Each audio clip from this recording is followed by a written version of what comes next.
The age of apostasy is surely upon us. Many Protestant evangelical pastors are now supporting the concept of homosexual marriage.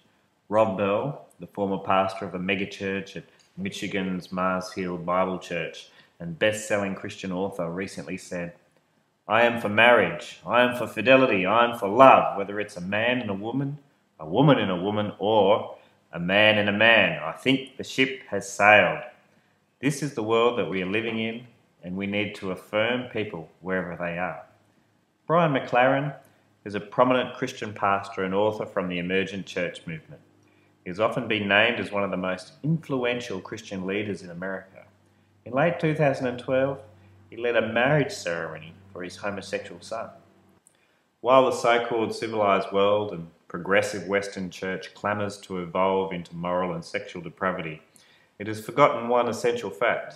It's all been done before. Homosexual marriage? Has this been done in the past? Well, the answer, of course, is yes. Before I expand upon that, let us investigate previous eras of sexual depravity. Pre-Hitler Germany. Not well known, but clear in history, was the high level of acceptance of homosexuality within pre-Hitler Germany between the 1920s and 30s. Mainstream history claims that the Nazis persecuted homosexuals during the 1930s. However, they fail to mention that there was a specific type of homosexual that was persecuted by the Nazis, the effeminate gays, especially associated with communism.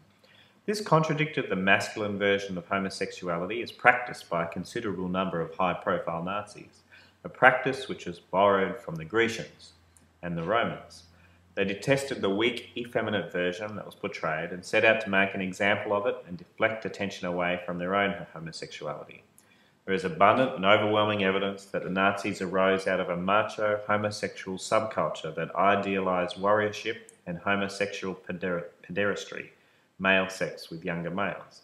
The German embrace of homosexuality was followed by economic collapse, tyranny, war and destruction. Much is made of the moral decline of Rome prior to its destruction. In truth, its deprivation existed throughout its tenure.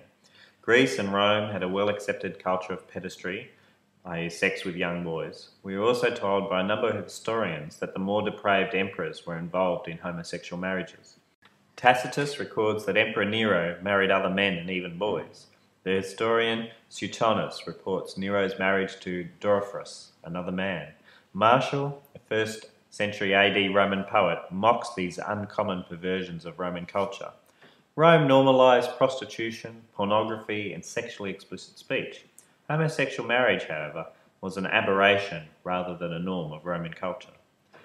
The site of Sodom and Gomorrah has well been verified despite protestations of those whose only interest seems to be to discredit evidence that proves the veracity of the biblical account. In 1975, there were 5 towns unearthed from the desert region near the Red Sea.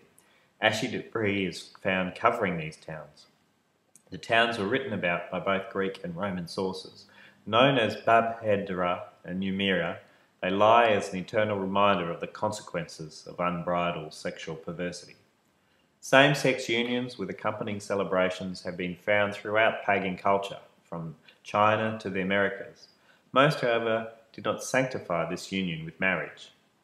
What about ancient examples of homosexual marriage? Well, according to the Babylonian Talmud, men were given in marriage to men, and women were given to marriage to women prior to Noah's flood. Of course, God was not pleased with this. Genesis 6:5 says that the Lord saw that the wickedness of man was great in the earth, and that every intent of the thoughts of his heart was only evil. He said, "I will destroy man whom I have created from the face of the earth, for I am sorry that I have made them." We were warned that those times would once again come upon the earth. Times when marriage between man and woman became normal. Matthew 24:37 says, "But as the days of Noah were, so also will be the coming of the Son of Man." Luke 17 verse 28 even suggests 2 different types of marriage. They married wives, i.e. heterosexual marriage, and they were also given in marriage, i.e. homosexual marriage. Romans 1:24-26 documents the change a society goes through as it enters into depravity. First, societies exchange the truth of God for a lie. They forget about his eternal power and then God in turn gives them over to their own lust and vile passions, which include homosexuality. Most cultures don't end up sanctifying same-sex union with marriage. The Western Church, however, has begun to accept homosexual marriage as the norm. Without doubt, the end of this age is rearing its head, a time with all unrighteousness, sexual immorality, and wickedness. The scripture says, lawlessness will abound and the love of many will grow cold. Gay or homosexual marriage is one of those markers that signify the end of this age is coming soon.